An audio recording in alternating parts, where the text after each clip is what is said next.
This is the Bema Podcast with Marty Solomon. I'm his co-host, Brent Billings. Today, I'm with Elle Grover Fricks and Josh Bossé to examine one more perspective on the ideas of salt and light found in the Sermon on the Mount. Ooh. Mm-hmm. And in fact, in point of fact, that would be my perspective. Indeed, yes. And in fact, the whole reason we're here is my mistake, where we had some sort of conversation following the episode 399 Beatitudes conversation. And we had, I guess, decided to split that episode into two. You may have noticed it was a longer episode. And we indeed decided to split it. And I noted that in the wrong place and found out as I was going to edit the next episode that episode was supposed to be part of the other one. And I'm like, oh no. So I panicked. But then I edited that episode, or I had just done that episode. And Josh had made a comment at the end. Man, I wish I could talk about salt and light because I've got some good stuff. And I said, Josh, turns out I can make your dreams come true.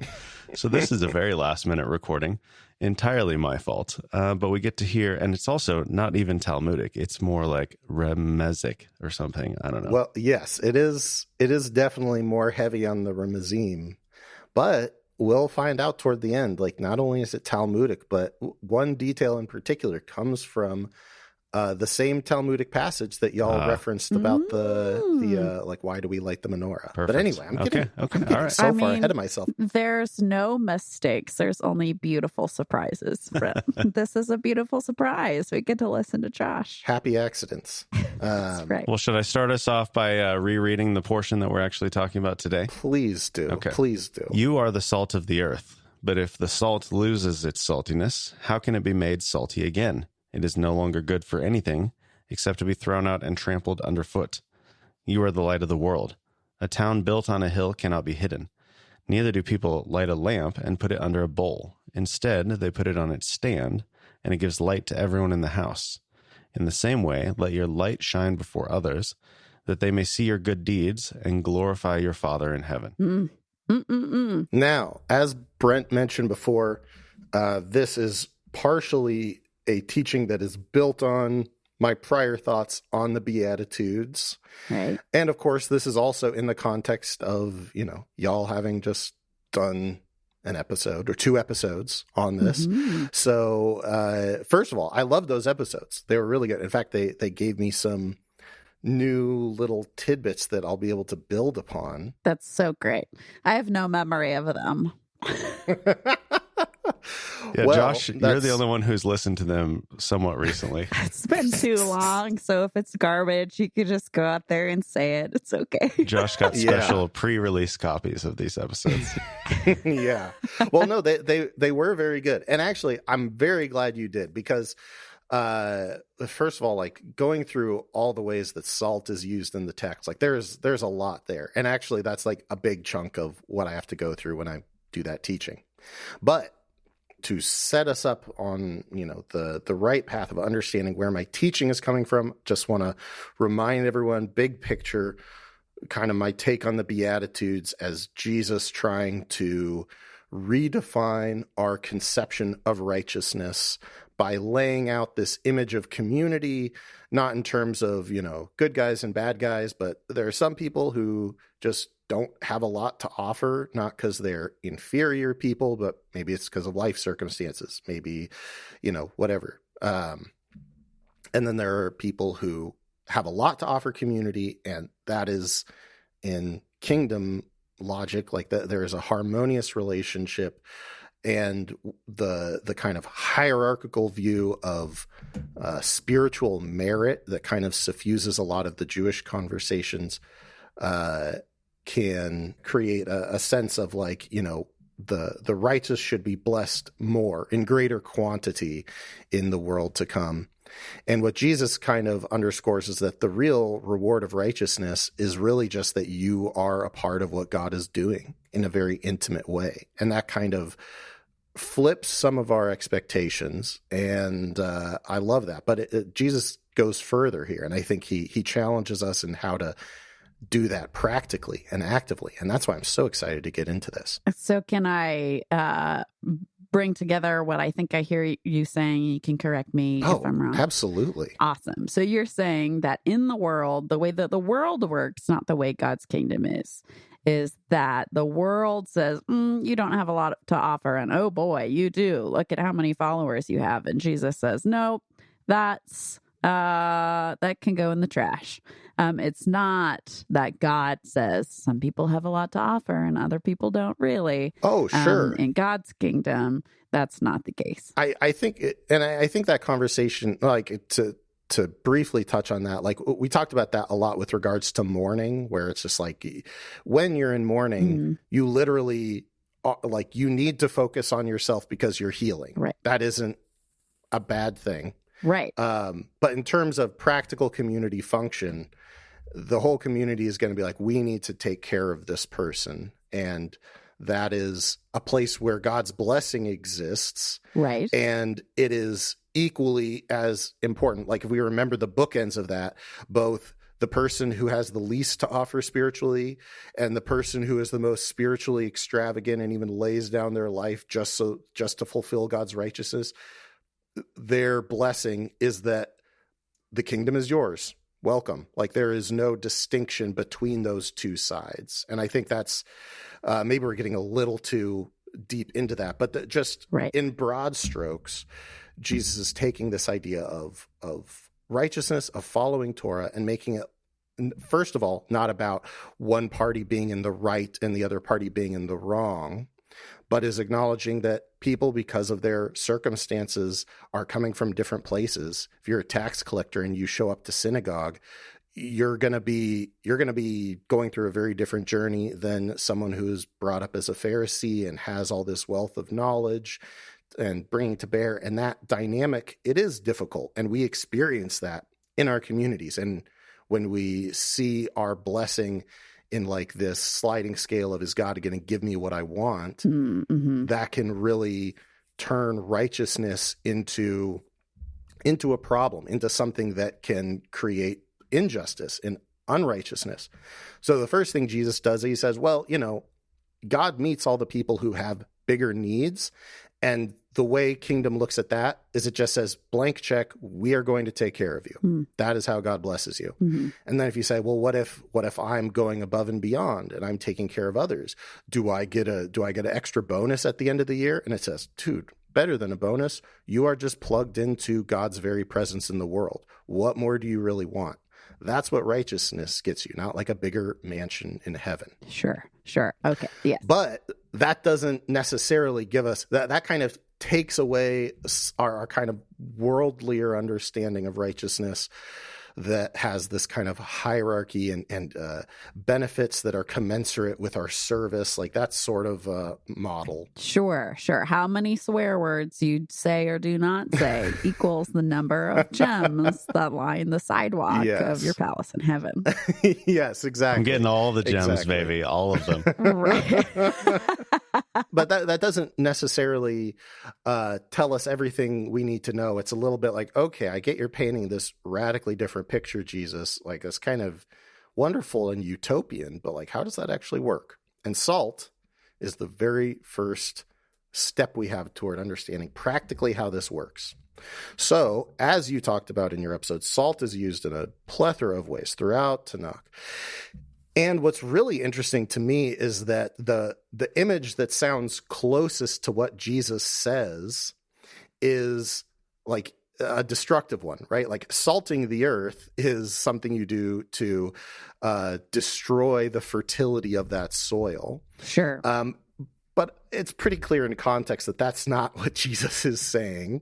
He's not saying you're the salt that's supposed to just ruin the world. If that was the case, we'd be doing a great job. 2024. Wow. Go us. That's a very interesting statement, Elle. And, I'm actually just going to let you have that one and move on. But it is interesting to me that, first of all, Jesus emphasizes the taste of the salt. And as you noted in your episode, salt doesn't really get less salty. That's not how salt works. Right. But also, what's interesting to me, and I don't think y'all brought this up in the episode. It's weird that the whole thing is framed in the negative. Like, you're the salt and you better stay salty. And if you don't, then, you're trash. You're going to be thrown out on the road. Like, it's literally only good to be trampled on. Like, this is a pretty negative framing. Yeah. So Jesus is emphasizing taste, which is really not how salt is talked about. And he's framing it in the negative, like you need to stay salty, even though that's not really a thing that happens. And as you mentioned, like these are supposed to be images that we get, even if we have to dig through them. Yes. So a long, long time ago, I got to thinking like, this is just too weird. When does Tanakh talk about the taste of salt? Like, why is Jesus focusing on the taste when that's not even like a variable with salt?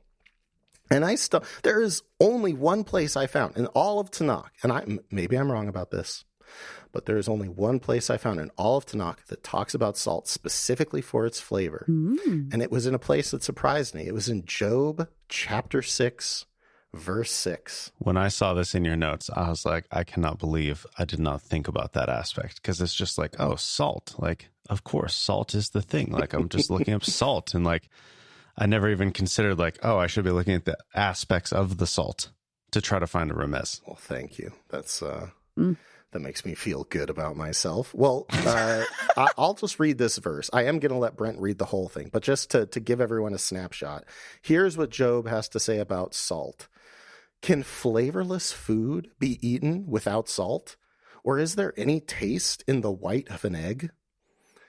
And, it seems like he's saying, like, if you have bland food, you put salt on it. Like if you eat a hard-boiled egg, you put salt on it. Now, that's a very interesting observation from Job. We might, at this point, be a little confused because, like, what point could Jesus be making with this? Like, you put salt on bland food. Like, this is not groundbreaking stuff, right? Sure. So let's back up and read, Brent, would you read this chunk from Job, including the previous verse, and then we'll talk about what Job is actually saying here. Can I make a slight diversion before I read it?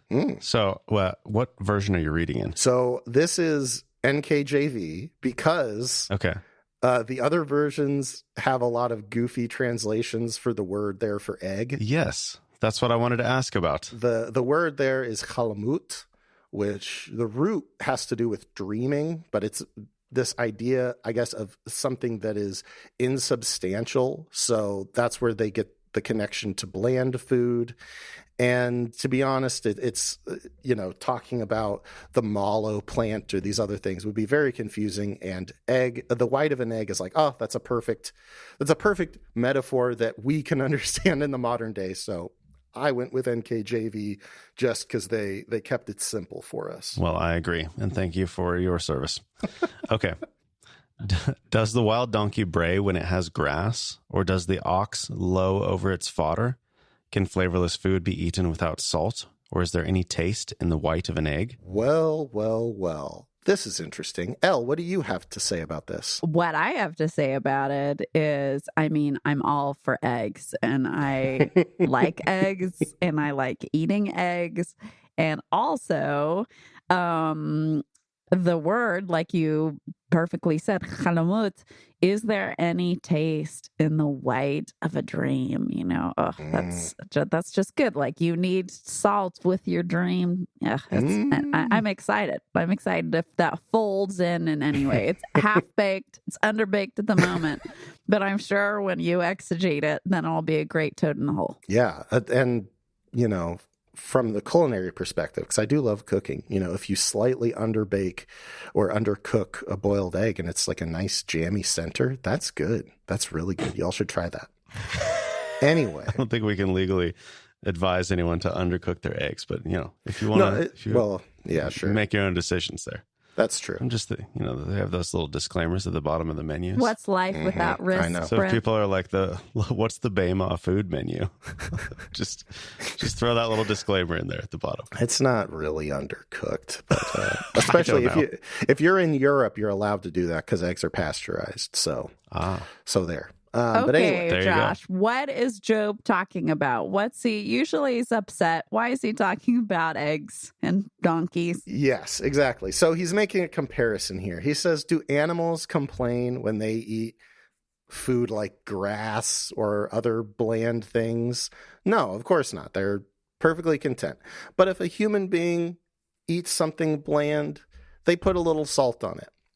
And the larger argument he's making is that his friends are telling him, like, don't voice your complaint to God. Like, who are you to question God? And he's basically saying, like, well, an animal just kind of takes what life gives it without complaint, but we're human beings. Like, we want to understand why things are happening to us. When we have to eat bland food, we do something about it. We zhuzh it up a little, we put some salt on it. At the very least, you put some salt on a hard-boiled egg. If you are eating just raw, well, not raw, but, unspiced, I mean, Rocky did it, so yes, that is the food of a depressed man. That is food that you are consuming just to make your body larger, I guess, if that's in the Rocky situation. Like, that is not food that you eat if you are enjoying yourself. Josh throwing big shade at the Midwest right now, but it's fine. I cannot wait for all the feedback on people are like, I eat my hard-boiled eggs with nothing,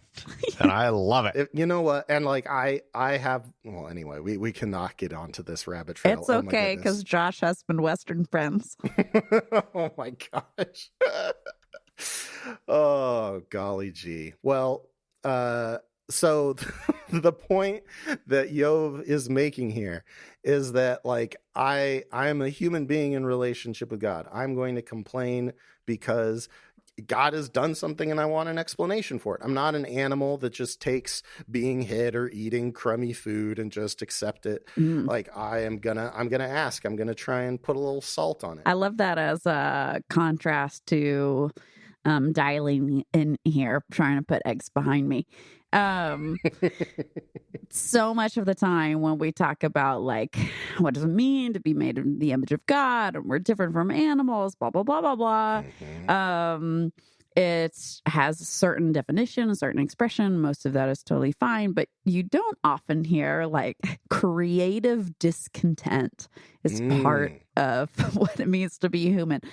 Troubleshooting, like, this is something that could be made better. How can we do that? In Job's anthropology here as part of humanity. And how does that contrast with sometimes how culture or church culture presents what our attitude should be, right? Just close your eyes and go along. This is what we're doing. Get on board, right?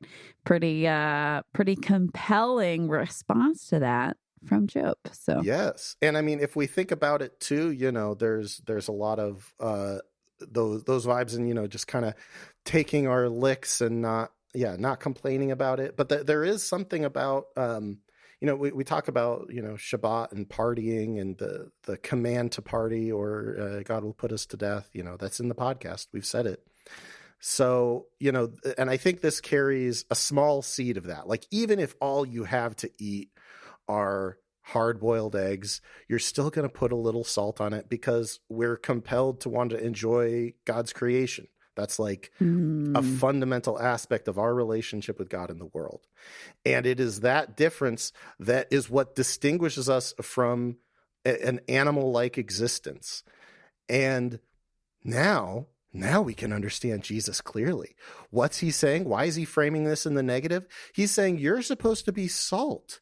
Your righteousness is supposed to be able to take someone in Job's position and make them feel like a human being again. Just be that, even if it's just a little bit of salt on an egg, even if it's just, looking someone in the eye and dignifying them as a human being, like, that is the bare minimum of righteousness. Not, how cleverly does it fulfill all 613 commandments at once? If you do that, if you fulfill all 613 commandments, but, Job's eggs still taste crummy, then your righteousness is trash. That is what Jesus is saying. This is the bare minimum. Does your righteousness, how does it affect the Jobs around you? How does it affect those who are suffering? If it lifts them up, then you're doing something right. If it is something that does not bring anyone joy, does not help anyone draw closer to God's kingdom and the reality that God made a good creation, if they don't experience any of that from your righteousness, then, Jesus is saying it is trash. This is the new bare minimum. And doesn't this fit perfectly? We were just talking in the Beatitudes about, on one side, people who are suffering, people who have less than enough. If your righteousness is it's not just supposed to be about you, like you said earlier, like just not saying enough cusses and winning the world record for least cusses said so that you can have the little, scout badge in your heavenly abode. It's to go out and bring God's love to the people who are suffering. And if it doesn't do that, it doesn't matter how perfect it is. It's trash. That's big. And awesome. Presumably, if we had the Hebrew manuscript for Matthew, it would actually use the word for trash, but the Greek has obscured it. Doesn't know about Eshba. Yeah. Basura. I am fascinated by lining up that ratio there. First off, just acknowledging, for some of us, hearing the idea that we're supposed to delight in and enjoy creation can feel like a curveball, because some amongst us were raised to be like, look, you enjoy any of God's gifts, you'll end up idolizing it instead of, following God, and you have to love the giver of the gift, not the gift. And all of that. And that's a wide-ranging conversation across Scripture. We can look at God's personality, and we can think about what a good parent in our context, how they would present that. But I love this little pericope, this little moment of being like, things tasting better, good, actually. It's not just about the chugging your egg whites, because that's what you're supposed to do. So that's lovely. But also drawing this ratio line across, right? If we're salt, Joe was talking about egg or gooey plant or whatever you go with in Gesenius. You bring that over to what Jesus is doing. We're the salt, and the egg or dreams is the earth. Right? It's the most vulnerable thing, right? In Tanakh and the Hebrew, with the different ways they talk about creation and the animals, there are some words that really underscore their vulnerability more than others. Like Behemoth is one of the words for animals, and it has to do with being mute and silent, right? Cows can't really self-advocate for themselves. Yeah. The earth does have ways of letting us know how she's doing, how it's doing. Yeah. In the Hebrew. However, right, it's not that immediate. So anyway, with an eye to that, like us with the earth itself, putting the world back together. Sure. That's really beautiful of Jesus, and I think that you brought that out. And then also, if it is dreams, what are my biases? I'm an individualist, Greco-Roman, white American, so setting that, not dumping it in the garbage as I often do, the idea that we have dreams and that according to Jesus, as his followers, what we ought to be doing, if this Ramez is what he had in mind, is bringing salt to that and not being like, actually, your dream's bad. Repent and try again. Just be a robot. Obviously, of course, I believe that we have calling under kingdom and that it looks the same in a lot of ways for all of us, but I think it can also look really different. And I think that might change our posture and the way we approach people as leaders, as folks in church space, if we came alongside people and we learned what their dreams were, if we knew how in a Jesus way to put a little salt, put a little sriracha, put a little zhuzh in there, instead of saying, Actually, did you know God's plan for your life is to do hospitality at the church because we need somebody to carry chairs and our last person is burnt out, right? Yeah. Not that you can never ask people to carry chairs, but to me, that's helpful and lovely to see. Like, why do people have their chlomot? Why do people have their different eggs? Yeah. And how can we bless them in that? Especially like the earth, when they're more vulnerable to influence. Yeah, I like this dream angle. I hadn't really thought of going into it. I was very nervous earlier when you were like, "Oh, I hope we get to talk about dreams." I'm like, "Oh, I don't got nothing on that." But I think this is good because, when we think about, a Job, it's easy to kind of get stuck in like, okay, I've got to go out and find like the neediest, most, beset person of all time and like give them a foot rub or something, make them feel a little better and be like, yep, this is God's love for you, which is great. I hope you do that. I don't hope that Bama listeners give people foot rubs. I think if someone could use a foot rub, that would be nice. But yeah, definitely ask permission first if that needs to be said. But no, the main point being, first of all, do some introspection. If your forms of righteousness have no way to bless someone else, that doesn't necessarily mean like, throw it out, it's trash, but just think about like, how would this connect to that? And I think a big part of it would be to consider like not just necessarily people's physical suffering, but, especially as a minister to college students, there's a lot of people with dreams that probably feel like eating a hard-boiled egg raw. I'm just like, yeah, there's no way this is going to happen. I'm going to, just be worked like an animal till I die. And giving people an opportunity to find some of that dream where God's put them, or to, especially what you said about the word for animals being, people that or creatures that don't have any voice, they can't be heard. Right. To truly also think about this in a proactive sense, like, the Job that is around you is not just going to be someone who's like lying on the ground covered in open sores, wheezing and just saying like, "Oh, help me, help me." Like, I mean, maybe, but there are likely Jobs around you that may be suffering more because of something along the lines of like, they have a dream. God has put something, in their heart, and they have no way of achieving that. And, I think about this a lot now that I have a son, of like, you've got to figure out ways to include a child in something like, that they're interested in. Like, when our kid grows up and he's like, "Oh, I want to help you cook something," like, I'm going to have to invent a very easy way for him to be involved. And that requires me to go out of my way and to think about, well, what would be nice for him?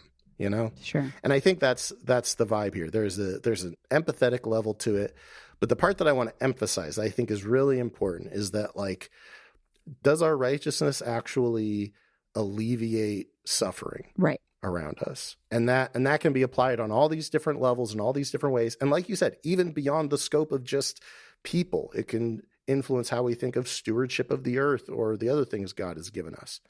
And I think that's a really wonderful conversation that we could probably explicate for a while, but we don't have time for that. We don't. We should move on to light, or we're going to run out of time. Yeah. So this has always been a weird one for me, just because Jesus mixes so many metaphors here. And like, I know that the lullaby effect was very strong for me. So let me just repeat what Jesus said as just plain statements. All right. So here we go. You are the light of the whole world. And a city can't be hidden. And people don't really put lights under like a basket. They put it up high so it lights the whole house. So you need to shine in a particular way. Now, those statements do not really connect. I don't know if you can hear that on the other side of this, but I'll emphasize this part. Jesus ends it by saying, here's how you're supposed to shine. Shine in this particular way as light.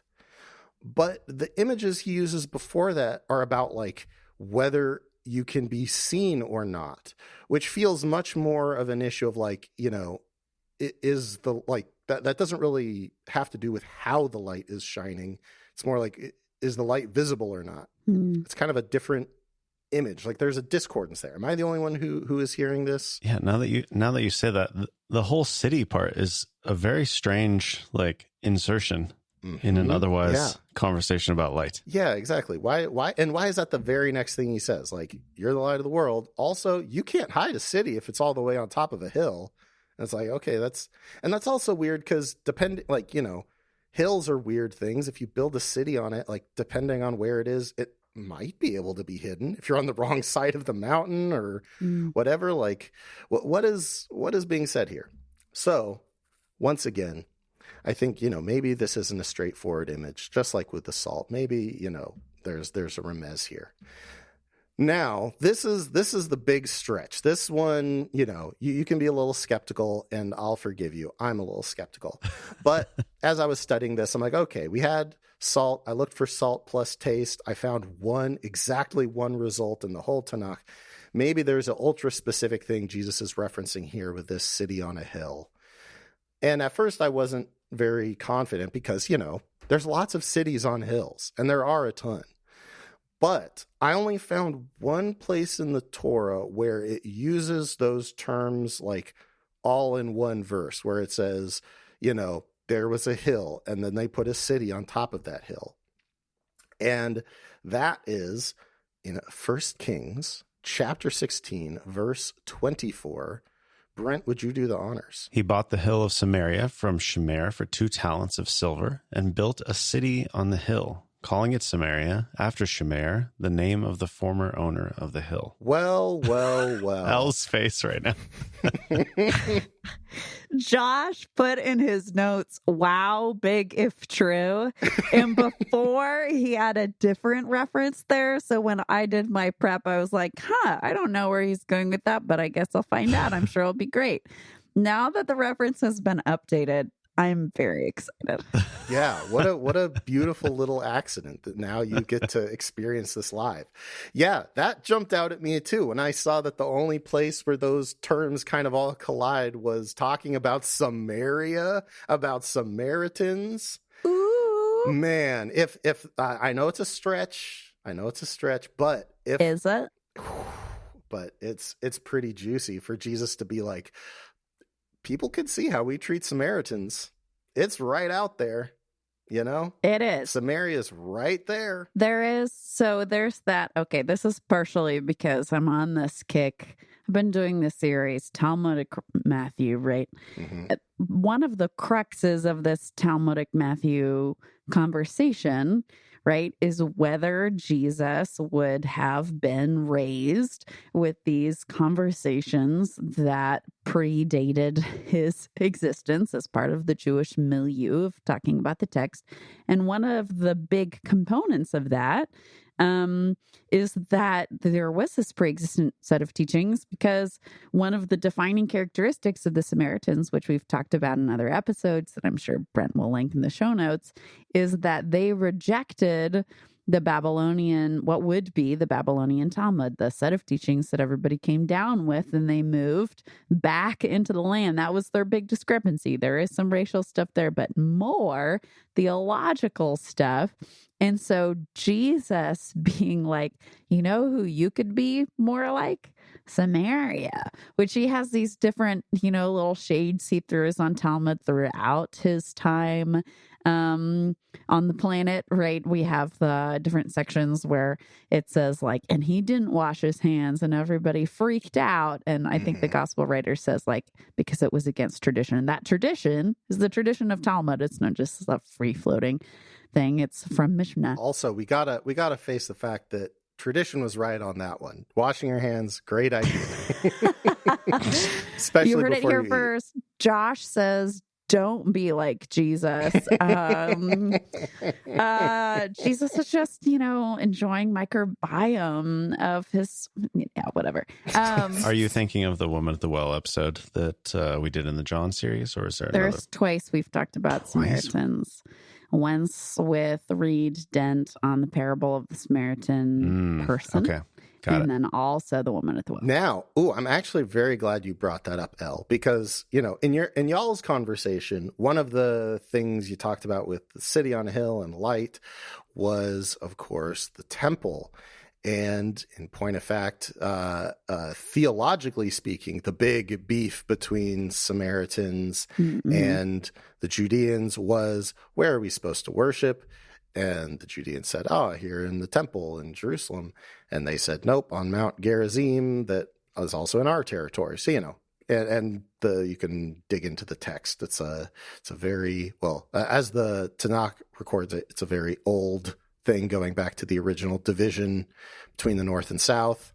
That's a story for another time. But it is interesting to me that this city on a hill, this idea of light, all kind of, Samaria, definitely an aspect of it, but also maybe Jesus is talking on multiple levels and also talking about the temple and using it in conjunction with considering how the way we treat Samaritans looks to us. And it's also interesting because, the whole, the other aspect of Samaria that was at least, like you were talking about, Elle, there's lots of actual reasons why there were these disputes, but another big part of it was put on intermarriage. And so in a lot of ways, these were Jewish people that had simply, intermarried. And I think that's an interesting thing that'll come back. Keep all that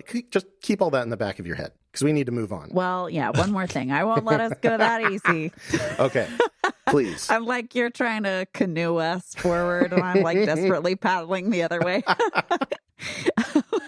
Go for it. Reminding us the word that we pronounce with our Americanese Samaria, is shamar, right? And that's the word to guard. Yes, Brent and I were talking about this. And so, again, we've talked about before, their big thing is we need to guard Torah. And I believe I have the faintest glimmer of a memory of what I talked about at the end of my series, or our series anyway, that, we're supposed to be walking out Torah. And so I'm saying, maybe we could guard Torah properly, right? That would be the light. And of course, guarding Torah involves caring for the vulnerable. So yes, and if we would also remember, what's the basic image of shamar, which is the root of shemer, and shemarion, which is Samaria? Okay. What is the root image watch of? Oh, whoops! I just said it. What is the root image of that guarding word? Yeah, it's the city watch, right? Right. And we're talking about a city. Good. It's good. All right, but let's keep going because we still haven't untangled this light business. Jesus points out after this non sequitur about a city on a hill, after introducing light and immediately going off course. He brings it back to light, and he talks about something that people never do, which is to put light under a basket, which is kind of like, okay, yeah, there's also a lot of other things we don't do with light, Jesus. Like, nobody lights a light and then sticks it in their nose. Why didn't you say that? Puts it in a closet. Well, are you sure about that, Josh? Well, I don't, certainly, especially if we're talking about open flames. Okay, open flames, definitely. I'm with you on that. We've already had a number of safety complaints about this episode. We can't add another one to that. Okay, all right. But what you're saying is, why is it a basket and not like, don't stick it in the closet, don't put it under your bed? Yeah, specifically like this idea of lighting a light and then putting something over it. Like, that's kind of a silly example to bring up. Why that specifically? And why is that being contrasted with, as you guys pointed out, a very it's a menorah image, which, to go back, is why I'm also bringing in temple, because I think this chunk is definitely temple infused. But can we think of just any example from Tanakh where there were light? There was a light, and then they put something on top of it so you couldn't see the light. Does that ring any bells? You put a hint in the doc, and it's not helping me. Yeah, I'll give the hint out to our audience. What if I said barley bread? Does that Does that ring any bells? That opens a folder to me that I know about barley facts in the ancient Near East, but I'm guessing that they're not appropriate for this time. To bring it back, what if someone had a dream about a barley bread and they told it to their friend named Gideon, and then they hatched this crazy plan where they surrounded the Midianites, and what did they do? They had trumpets and they had torches that they had jars over. And then all at once they blew the trumpets and they broke the jars, and the Midianites freaked out and ended up basically killing each other instead of the Israelites. Ooh, psychic damage. That might be a case where you would take light and put a basket on top of it, or, maybe not a basket, a jar in that case, but, sure. Same image. Ooh. Now, this is very interesting. Jesus has just brought up the temple, the conflict with the Samaritans, and then two contrasting images of light. On one side, the menorah, and on the other side, Gideon's guerrilla tactics, secret torch maneuver. And I can't think of a better image for weaponizing light than what Gideon does. Mm-hmm. And even if we think about it just practically, like if you're waking up in the morning and someone just opens the blinds, it's very aggressive feeling. It can genuinely feel like an attack. We can feel attacked when someone surprises us with light, or, turns on a flashlight in our face or something. Not very fun at all. So what if Jesus is saying, we all know we're supposed to be the light of the world. We're supposed to be Torah. That's what we're called to do. On the one hand, the way we treat Samaritans is obvious to everyone. We can't hide the way we treat these near relatives of ours who also care about protecting Torah. And how are we going to use our light? Are we going to be like Gideon and use it to attack people and surprise them and say, "Ha, we got you. You guys are worshiping in the wrong place. You're garbage. Get out." Or are we going to be like the menorah? Now, do you remember I said earlier that the bit of Talmud that you brought up about why we light the menorah is connected here? Do you remember that? I do. I do recall that. Shortly after the bit that you referenced, they say this: when a person builds a house and makes windows in his house, he wants the light to enter. So he makes windows narrow on the outside and broad on the inside. Why? So that the light will enter from the outside and shine on the inside. But when Solomon built the temple, he did not make the windows like that. Rather, they were narrow on the inside and broad on the outside, so that the light would go out for the temple and shine outside. And this is all to explain a cryptic thing in 1 Kings chapter 6, where they talk about the windows being made broad and narrow. And that it was so that the light of from the inside of the temple, the light of the menorah or the Torah or of God's very presence would shine from the temple out. It would be easy to see the light of the temple from the outside. So here we have this image of a city on a hill, of this, like, we've talked about before, this welcoming presence, this place of safety and security. And if that's genuinely going to be a place of safety and security, then it better not be the Gideon style of light. Because if you see that kind of light up above you, you're being attacked. You are an enemy to that light. Mm. Whereas, what does this menorah light in the temple communicate?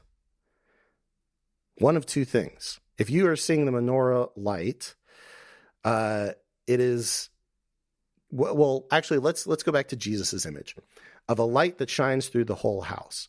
So if you are seeing that light, what does that imply? If you're seeing the light, you're in the house. Oh, there we go. You're in the house. You are already in the house. What if the way we shine our light and the way we show Torah to people, and remember, this is building off of salt.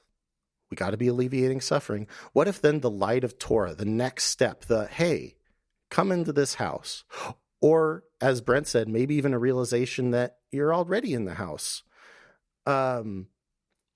This then turns our light from just this blunt force object fighting against the darkness and demanding that the Samaritans, I don't know, just stop existing because they don't have the right parentage and they have a different tradition and they're trying to hold on to Torah in a way that just won't work for us. Or can we say, hey, you know what? Like there is a way that we could be neighbors. There is a way that we can belong in the same house. Let's explore that. Yeah. Let's invite you in, or let's realize that maybe you're already in. I'm hearing Jesus the provocateur here in that he sets this up talking about light. And he, again, in my preferred rendering brought out by your incredible Remez, maybe actually you want to be more like your enemy, that enemy that you hate so much because you think they're hanging onto the wrong thing and they've lost the plot of what it means to be a follower of God. Maybe actually they're the ones that are a city on a hill. Maybe we want to be like that.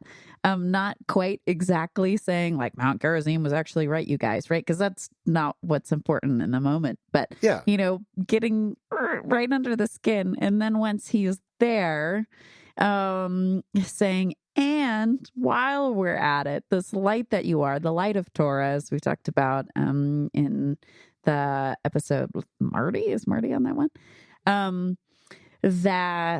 We don't get to use it as a weapon. We don't get to use it like Gideon did, which also great Remez. I love that so much. Thank you. To say like we don't get to use it to take down our enemies, right?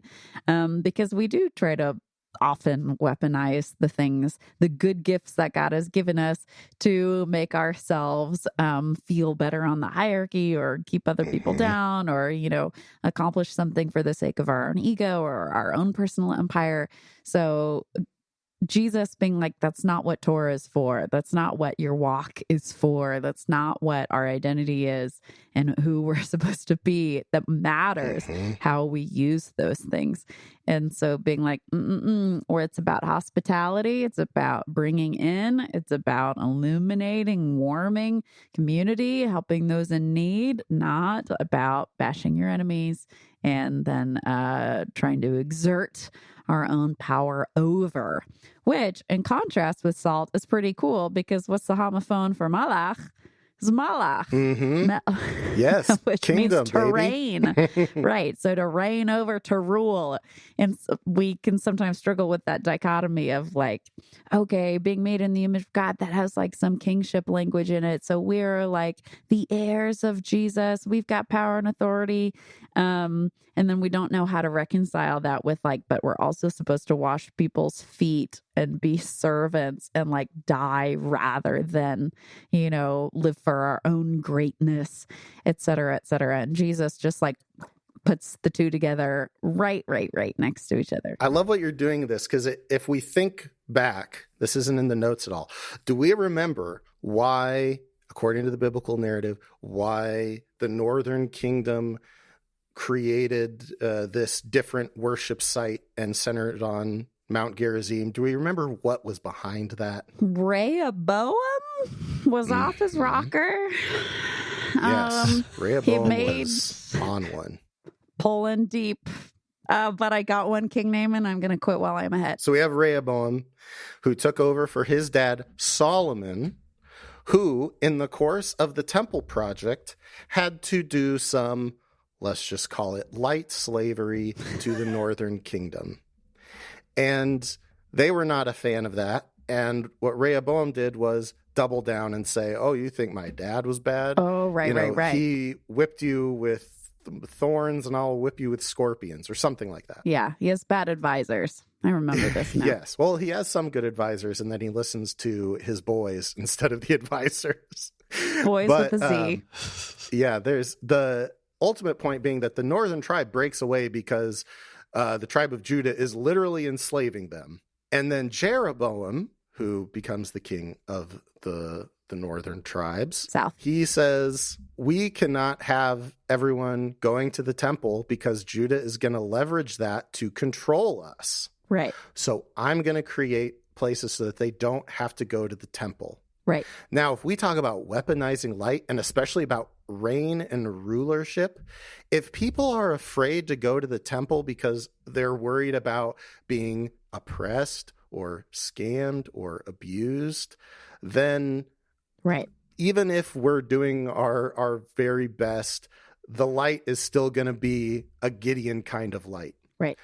So the real question is, how do we make the temple light something that invites people in because they are welcome there, not because we're actually trying to, fulfill our own agenda? What if we just said, "Hey, show up. We'll let me put some salt on your egg. Let me just give you a little nice thing, and you're welcome in this house."